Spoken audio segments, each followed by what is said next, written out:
आणि एक महत्त्वाची बातमी पंढरपूरमधून आहे। पंढरपूरच्या साखर कारखान्यावरची जप्ती मागे घेण्यात आलेली आहे। आताची महत्त्वाची बातमी आपण पाहतोय। विठ्ठल सहकारी साखर कारखान्यावरची जप्ती मागे घेण्यात आली आहे। अभिजित पाटील यांनी भाजपला पाठिंबा दिलेला आहे।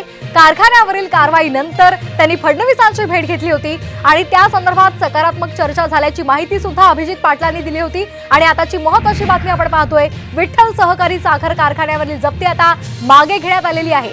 आताची महत्त्वाची बातमी, अभिजित पाटील या कारखान्याचे चेअरमॅन आहेत, अध्यक्ष आहेत आणि त्यामुळे अभिजित पाटलांनी भाजपला पाठिंबा दिला। आणि आताची महत्त्वाची बातमी आपण पाहतोय की या कारखान्यावरची जप्ती आता मागे घेण्यात आलेली आहे।